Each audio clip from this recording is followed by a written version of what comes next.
C'est au Mondial de Paris 2018 que Toyota avait présenté pour la première fois cette Yaris GR Sport. Alors, qu'est-ce que c'est que GR Sport? C'est une finition sportive, un peu comme S-Line chez Audi ou GT Line chez Peugeot. Le GR fait référence à Gazoo Racing et comme la Toyota Yaris GRMN, dite GRMN pour les intimes, sauf que là, la base mécanique, c'est une Yaris hybride de 100 chevaux, donc pas tout à fait sportif quand même. Le look sportif est obtenu avec plusieurs petits détails comme les roues de 17 pouces de série, la voiture qui est légèrement abaissée par rapport au Yaris normal entre guillemets. Après on a un toit noir, un petit béquet, une calandre en nid d'abeille noire et vous pouvez avoir en option des stickers rouges, des moulures de porte noires ici sont de série. Bref, un look un petit peu plus agressif même si fondamentalement il n'y a pas grand chose quand même qui change par rapport à une Yaris normale. À l'intérieur, cette finition sportive se reconnaît à plusieurs éléments comme les sièges spécifiques, siglés et au bon maintien latéral.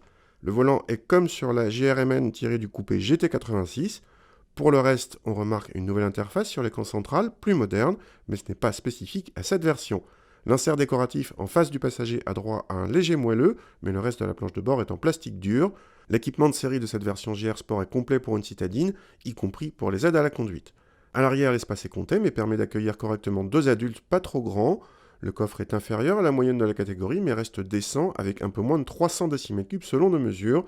Il bénéficie d'un plancher modulable en hauteur.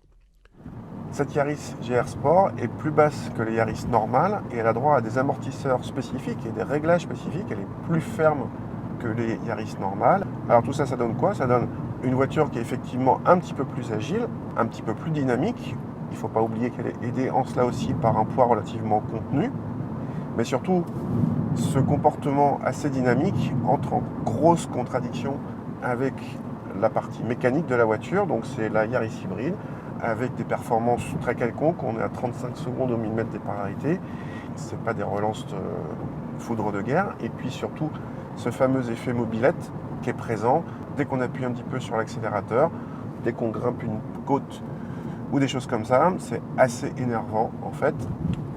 Donc il y a une contradiction évidente entre la partie châssis et la partie mécanique. Malgré tout, si vous préférez quelque chose de plus ferme et que vous voulez garder l'agrément de cette Yaris hybride en ville notamment, et ben pourquoi pas, surtout qu'il y a un petit look sympathique.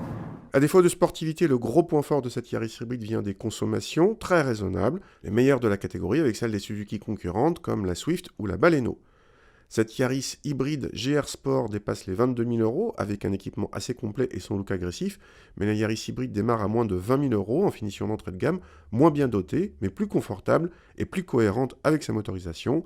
La finition GR Sport irait mieux dans l'esprit avec la motorisation 1,5 litre 110 chevaux, non hybride, et coûterait au passage moins cher.